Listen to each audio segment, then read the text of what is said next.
Thank you for your interest in the Retained Recruiter show powered by iIntro. Before the show starts, I have a small favour to ask of you. Our goal is to provide you with the most insightful, helpful and practical recruitment knowledge and know-how from the best in the recruitment industry. If you like this channel and enjoy watching our content, hit the subscribe button to get notified as soon as we upload a new episode. Thank you again, and as ever, we're rooting for your success. Now, time for the show.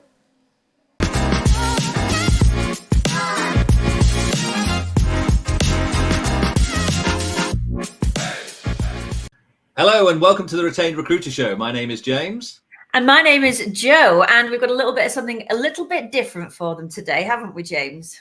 Yeah, something we've never done before. We've occasionally showcased and pointed people to previous shows. But today what we've decided to do is put together a montage of some of the best pieces of information that we've shared on our shows over recent months, really, over the last 3 to 6 months. So that's what we're going to get to you. So what are we going to cover today?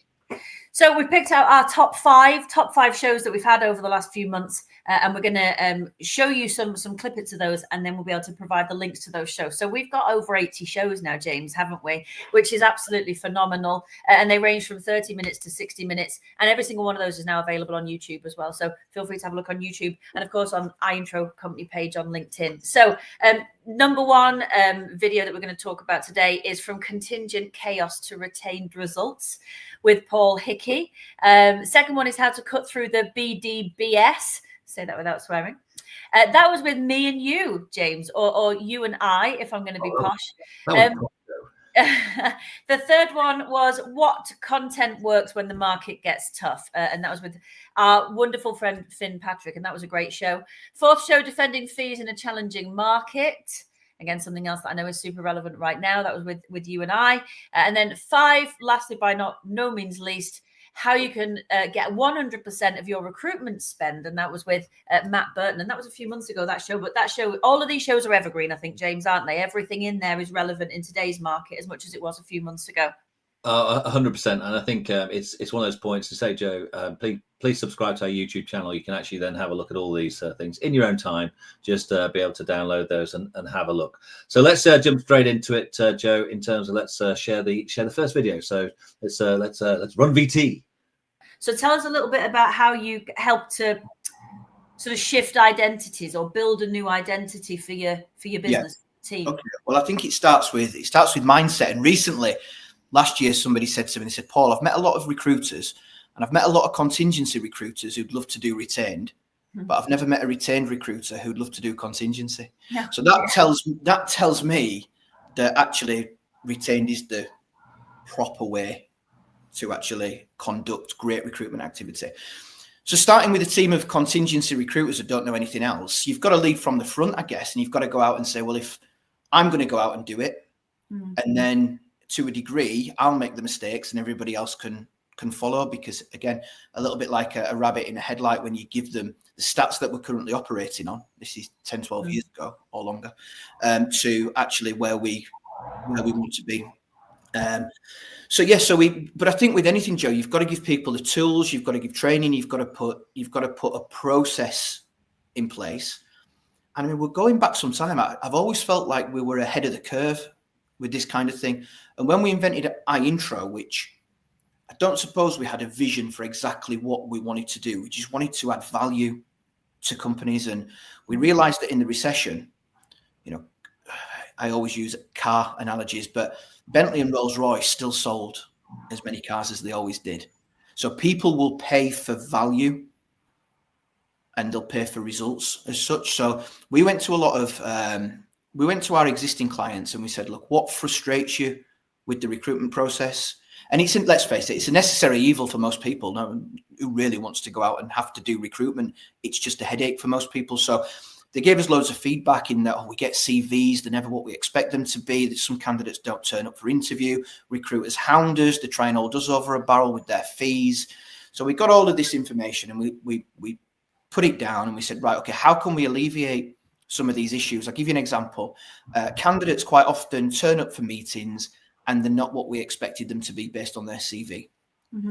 At the time, things like these were starting to become popular, iPads, and people were carrying cameras and video cameras around in their pocket.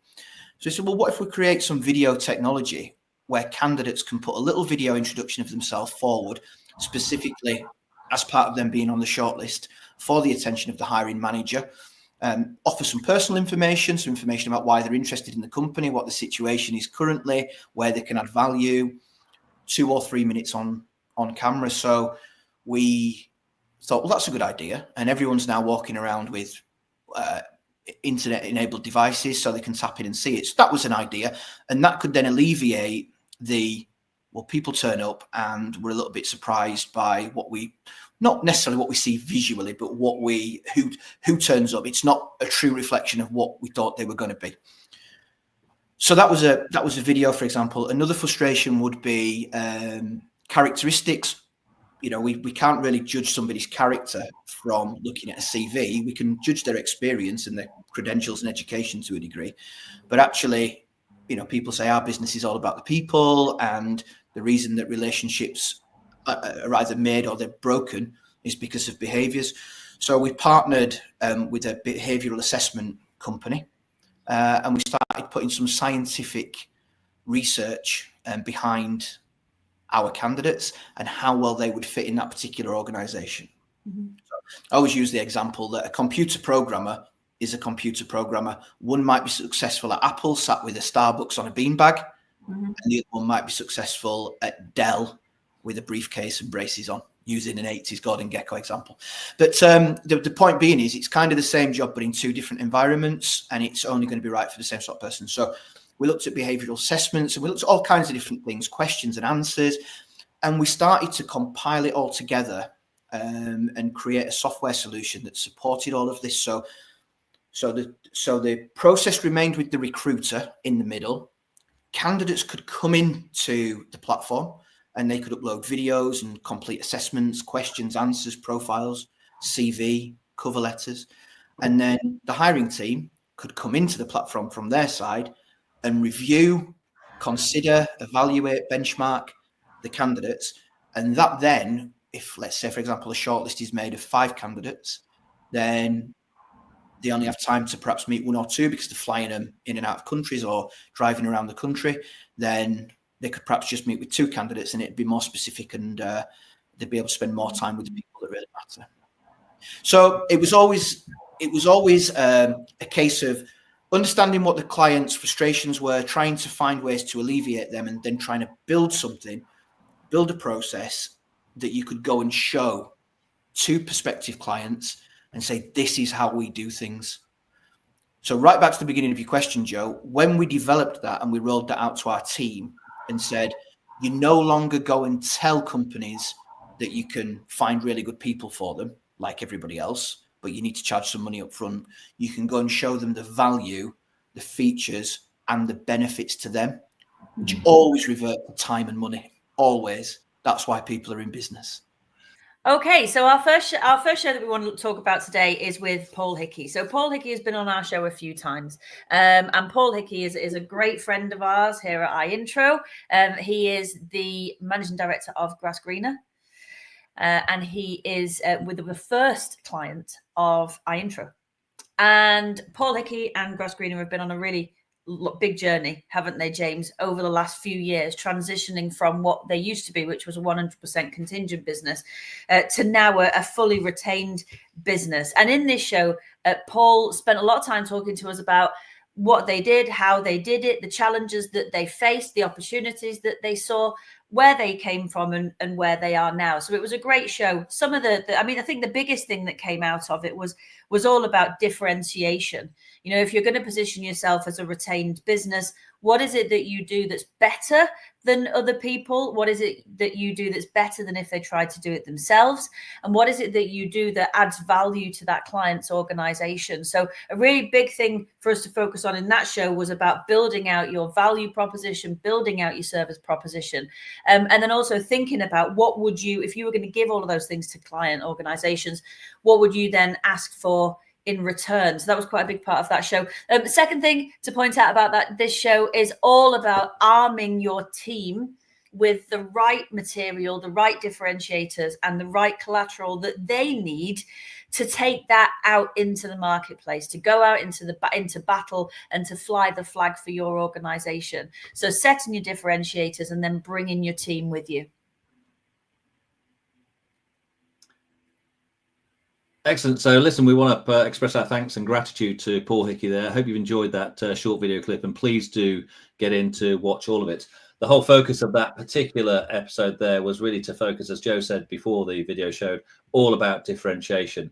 And differentiation is one of the things that we can help you with. So if you do want our help and support, please do get in touch with us.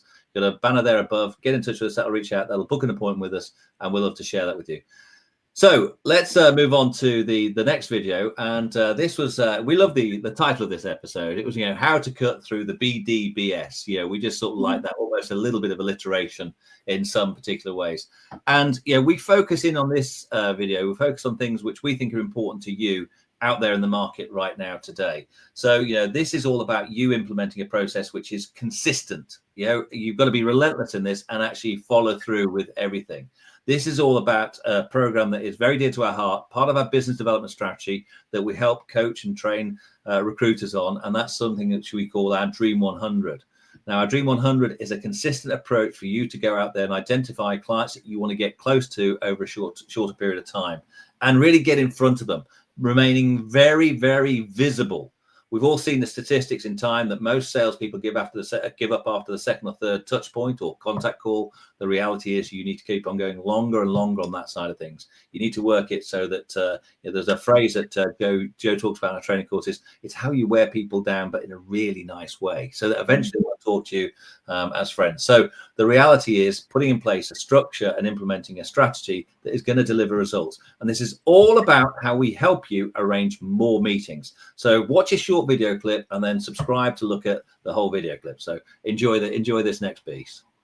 So some of those little lessons that people need to put in place. So I just want to give you 5 points. Just going to reel them off, and you then go sort of establish those. But consistency is key. One of the programs we talk about in BD is we talk about the Dream 100, which is not our program. It's just something, virtue that we and a value that we share. It's all based around a book written by a guy called Chet Holmes, and it's called The Ultimate Sales Machine. Look it up. But that focuses on doing things consistently. And that's not necessarily, and this is when we say why you've got to put the work in, this is not necessarily about you automating everything. Sometimes you've got to do manual work. I know we're in an automated world and people are going to say, oh, God, that's old school. Sometimes you've just got to put the manual labor in to get there. So, business development is about quick wins. Yes, we can get a quick win. We all love about quick win. But what it is, it's about building that consistency over time. And that's when you look at the people at point Z, that's why they're able to maximize. They've actually learned that by being consistent, they've then built up those clients. Because when you start out, you're working with prospects, who are going to get moved through that marketing phase of being a prospect, being a customer, being a client, to being an advocate and building that through. So number one, consistency is key. Number two, reputation building. People if they don't know who you are, they don't know how good you are. They might think how bad you are, but you've got to build up your reputation over time, and you do that through multiple touch points. You've got to sort of, get involved with people, and actually that builds your reputation. You're adding value. And again, I know that's a cliche, but over time, you'll build your trust and credibility with clients, and that reputation building is really important. Speaking of which, it comes into the third point, which is long-term relationships. We're all about building long-term relationships, because when you build long-term relationships, you look at those people at point Z, they've got those long-term relationships who are actually feeding them business. So again, the reason why those long-term relationships are in place is because you've learned over a period of time that it's about give and take. You've got to give to receive. So you've added value into the process in that long-term relationship. You've shared information with them. You haven't just been the person who's phoning up saying, have you got any jobs? Type of those things. So that's the third point. So number one was consistency is key. Number two is reputation building. Number three is long-term relationships. Number four is about overcoming challenges. BD, business development, is tough. You've got to have the skin of a rhino. You're going to get rejections. You're going to go into the trap where you don't get any responses, and people don't want what you're selling, or you think they don't want. And that's, you just got to reevaluate what you're looking at, because you've got to push through those challenges in order to be successful. And then the final one is all about personal growth. The more effort you put in, the more you learn, and the more you grow as a professional. This is your career. This is your business. Yeah. This is the next however many years of your life. So make sure you put the effort in. And as you develop and grow, you'll find that improvement follows you. Yeah, you'll be, continue to be more and more successful. So those are some of the things we put in. So I don't think you've got anything to add to those particular points yet. Well, I hope, people are kind of absorbing this and maybe not allowing it to put them off, because people are probably sitting now thinking, God, this all sounds like really hard work, and it is hard work. But I think with anything, the build phase is always harder than the maintain and maximize phase.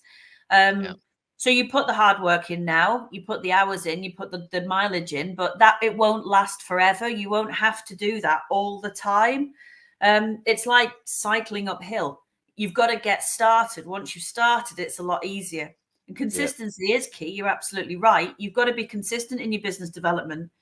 And that even includes once you've brought jobs on, once you've got a healthy number of jobs, once you've got a decent pipeline, you've still got to do BD. You've still got to keep pedaling even a little bit, because if you stop pedaling, you're going to slow down and stop eventually. We've all been there where we've been working on jobs, working with clients, having a great time with the process management piece. You turn around and you look behind you and you kind of think, there's no jobs. I've got no jobs. And the problem is then you hit the panic button and then you start doing all of those things in reverse. You're not consistent. You're going out and you're just trying to grab whatever business you can. You're not interested in building long-term relationships. You're just trying to get whatever jobs you can. And it becomes a very kind of panicked hand-to-mouth situation.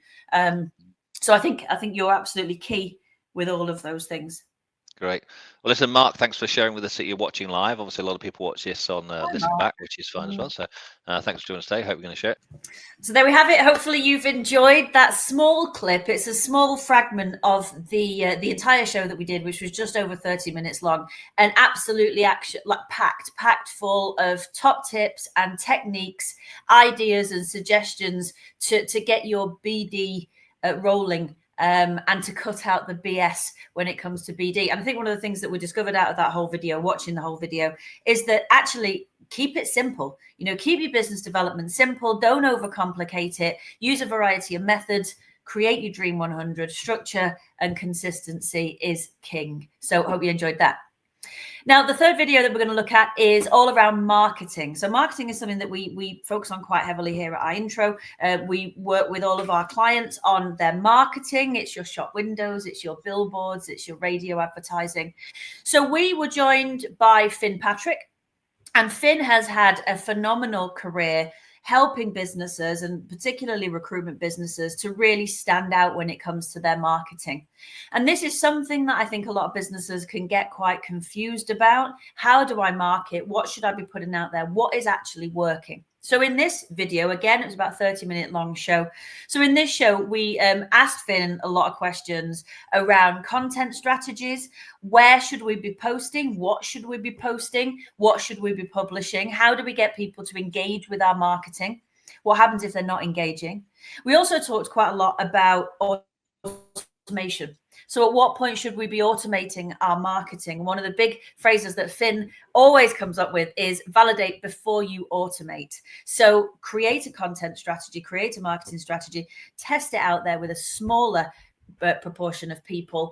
Let's get the engagement up. And at that point, then we can look at automating. So really nice show. You've got, I think, 5.5 minutes there of some of the great stuff that Finn was talking about. So enjoy.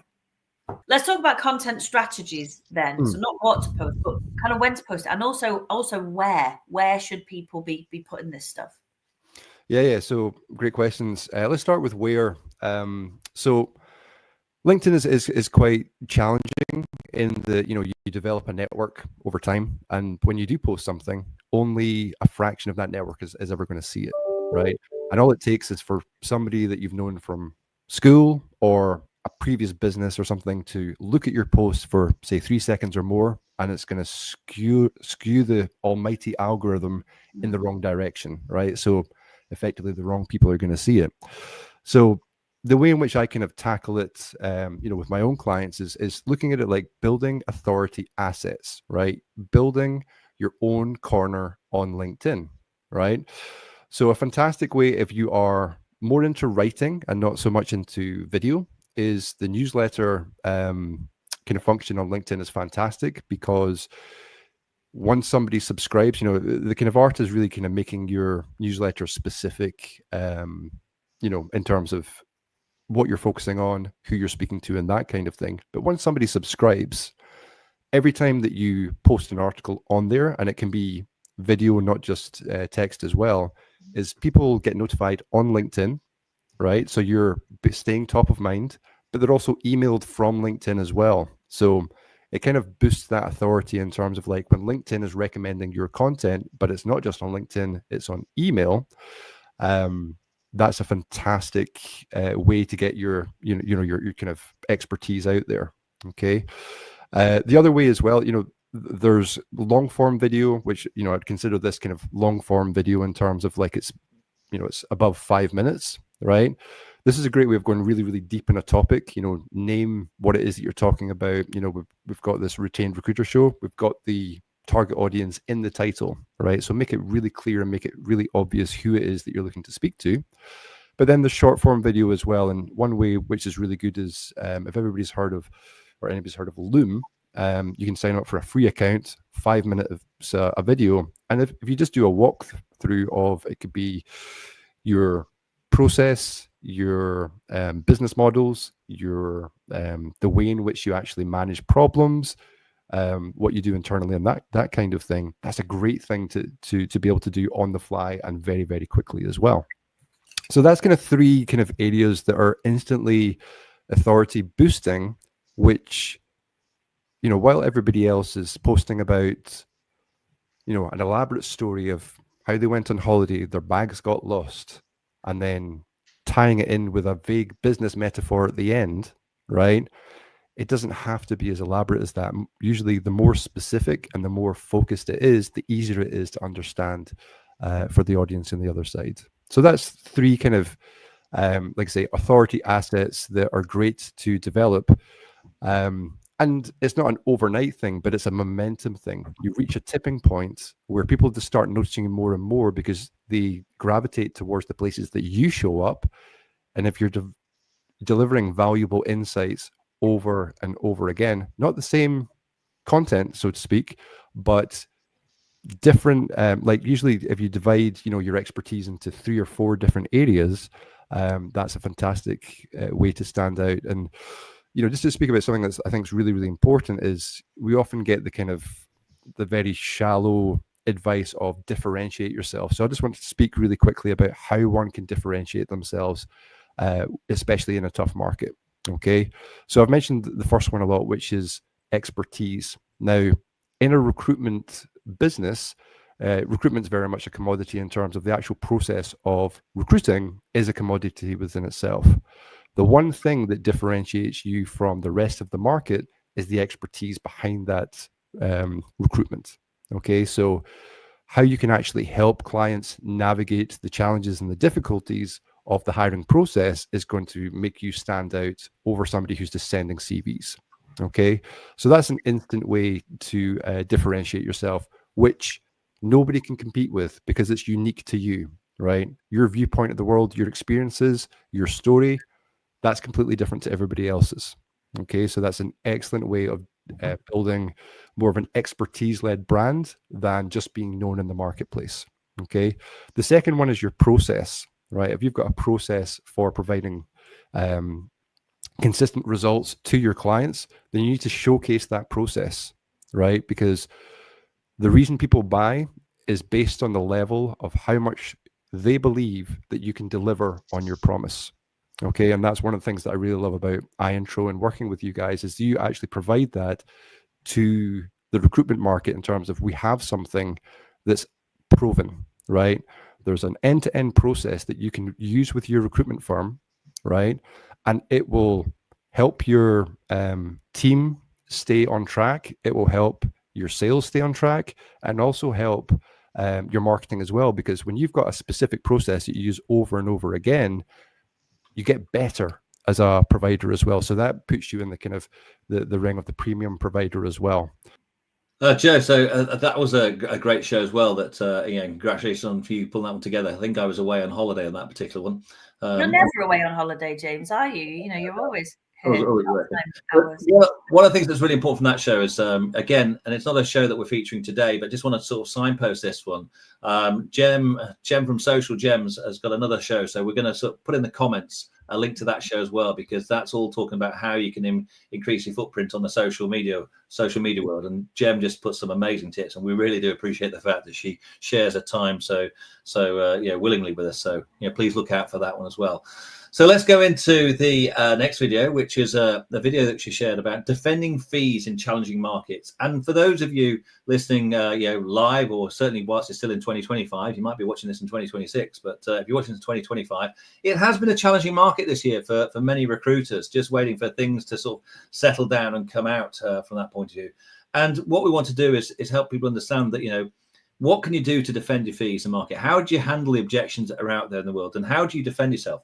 And this is, again, common recurring theme through some of this is, how can you differentiate yourself so that clients will willingly pay your fees? Whatever your fees are, whether you're on a 20%, 25%, or 30%, whatever your fee structure is, how can you encourage clients to pay your fees willingly? So we're putting in that particular part, and it's about you understanding that if your service is just about candidate identification, which is the generation of CVs from however you're sourcing them, CVs or resumes, the reality is that's not enough in today's market. You will be replaced by AI. You've got to offer more value. So this short video clip that we've got coming up for you, it's less than 5 minutes. Just have a watch through that, and then if you're interested, watch the whole show. So here we go. We're going to run VT again. Yeah. Let's talk about standard fees, Joe. Let's how people can not fall into the standard fees trap. Yes, I absolutely agree with what you said earlier on. You have to keep one eye on what the market is doing and what the market is charging. But I think that is a great thing to look at, and then look at how can I do it better? How can I do it better? And then how can I charge more for it? And I can't stand, I think there's two words that we need to get rid of out of the vocabulary: standard and average. There is a saying that, I'm not here to be average, I'm here to be awesome. And if you're talking, and if your clients are saying, oh, well, standard fees are this, or average, the average fee that we pay is this, good for you. That's fantastic. I don't provide a standard level of service. And again, this comes back to service, not necessarily CVs. I don't provide a standard level of service. I provide a superb level of service. And let me tell you about my service methodology. So again, that comes back to your value proposition and your price point meeting. Because if someone says, oh, that's expensive, or that's more expensive than what we're paying now, you should be able to say, well, yes, it is, but you can see why. You should be able to list out all the things that you do. And this isn't that hard. I think we overestimate how good the services that people get from recruiters in our industry. List out what it is that you do for your money. We definitely underestimate ourselves. I remember doing this exercise with a team. If you're not convinced that you're worth it, you're never going to convince anybody else that you're worth it. So list down every single thing that you do for a client on behalf of them during a recruitment process, and all the stuff you do to get them candidates and all that kind of stuff. And actually, once you've listed out everything that you do as standard, there's a lot there. Yeah. And then you've got to think, and what else do I do? What else do I do? And add that to the list. And if that list adds up to 25 points, then maybe that's 25%. Because I do think that where we struggle as businesses, we might not struggle as the owner of the business, because we are very passionate about the value that we bring to the industry. But does that translate to your consultants? Are your consultants passionate? Are they staunch flag flyers, card carrying flag flyers of how amazing your service is? So we have to make sure that we communicate our value proposition, we communicate our service methodology to our team all the time, so they are convinced that they are better than average. They are convinced that, actually, do you know what? And this is the feedback I got from this client when we did the exercise. The consultants were like, we should be charging more money. Look at everything that we do. Exactly. And that changed their identity of who they were. It changed their belief about what they did and the value that they added. So when it came to going out there and saying our fees are 20% or 25%, they just said it because they believed in it. Yeah. And I think there's quite a lot of work that needs to be done around the belief that you're not standard, that you have this better service. Yeah, and I think that the challenge is if you put yourself in the shoes of the employer, and what do they see that the recruiter is offering? That's the problem, because what they say is, well, I give you the brief. You obviously dip into a database, job board, whatever. You send over to me 6 CVs, and for that you want 15%. That's robbery. Because what the recruiter's not done is that it's just an order taker. They've just taken jobs on. It's just getting vacancy, just getting job descriptions in there. There's no process. There's no methodology, those phrases that you use on that side of things. And so what you've got to do is take time to explain to your client what you do. And if all you're doing is getting CVs, well, you are going to get the average. You are going to get the standard fees. There's an interesting comment from Daniel in the chat, which is really interesting. One of those things we always feel, when people are discounting heavily, you always think, well, I must be ripped off. Now, there are occasions when you think if it's a stock, a Christmas sale or a post-Christmas sale, and they're trying to get rid of goods which are just not going to. I can get that, but like in a fire sale, or just something where things are literally going out of season, where you just think, listen, I don't want to carry all that stock over the summer, so it's better off my shelves. I get that, but we're in a service market. There's no, we don't, it doesn't make sense to be that either. So I agree with what you're saying there, Daniel. It just does that. So, but what we have to do, Joe, come back to your point there, is we do need to take time to explain to clients what your service methodology is, because as you said, when you ask the teams, what do we do? So what I just said, what does the client think we do? 3 or 4 things. What does the recruiter know we do? They'll go through and they will add in all of these elements. So have you told the client that? Have you educated the client on what good looks like in a recruitment process? Don't assume. Exactly. Don't assume that they know what you do, because all they see is you pop up, take a job, and then disappear, and every so often pop CVs into their inbox. And there we go. So fabulous. Another 5-minute snippet there. Hopefully these are really insightful for you. And as we said, that's just 5 minutes of a full 30-minute show on defending fees. And I'm pretty sure we've done a couple of shows, actually, James, on the whole idea of fee defense.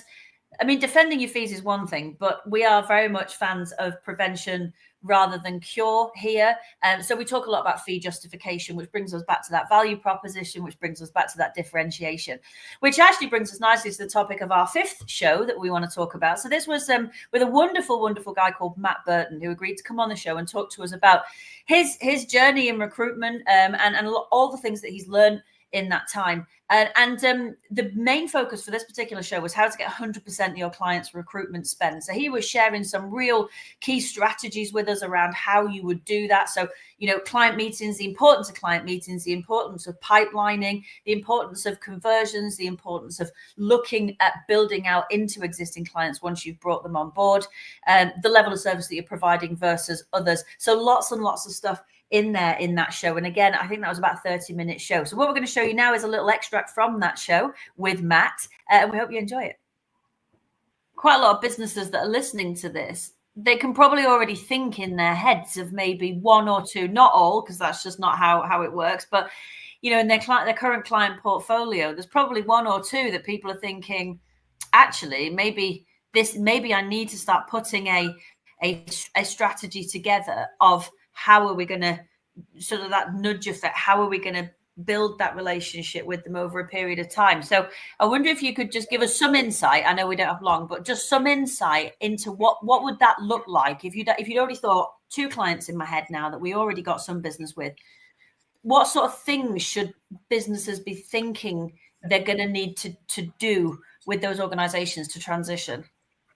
So first thing would be make sure you're delivering some of the things you will be delivering as a full service partnership.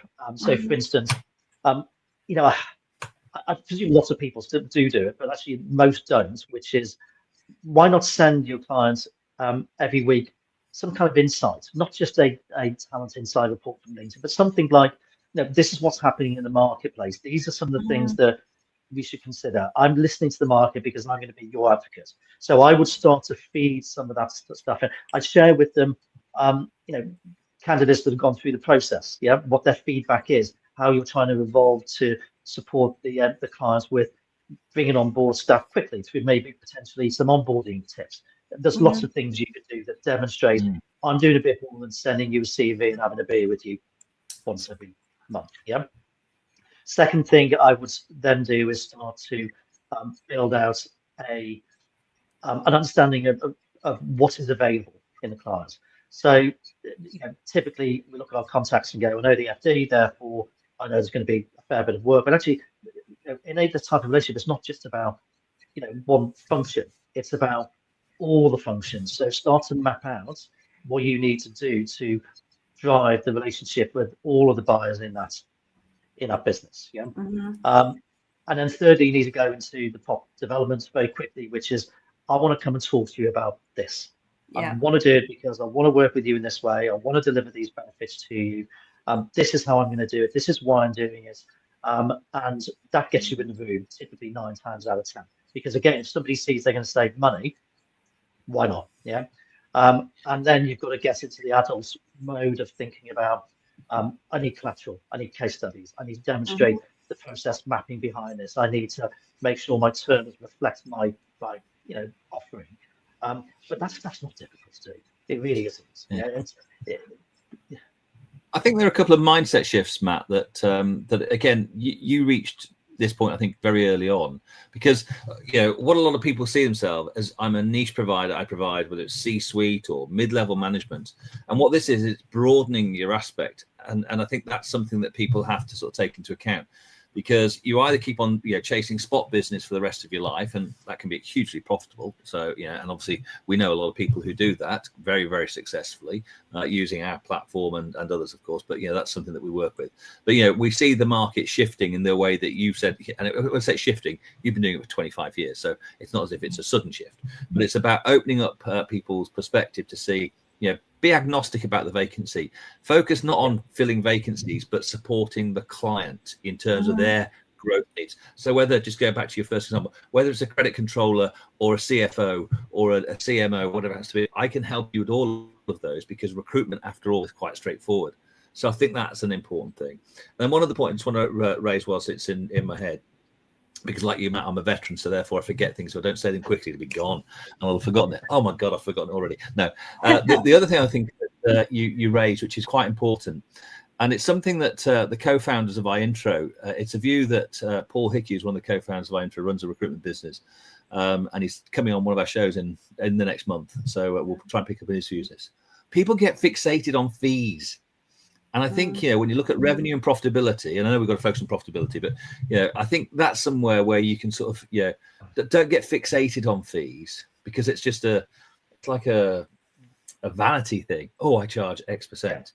Because, and I think the thing that the point you made, which shows it off best, is listen, you can be charging the average of 15%, or you can get that piece of work at 28% or 25%. But the reality is, you're only getting paid 20% of the time, and I think it's looking at one of the benefits of doing this is you're actually getting paid all the time, so your fee percentage could be lower because your revenue is going to be greater.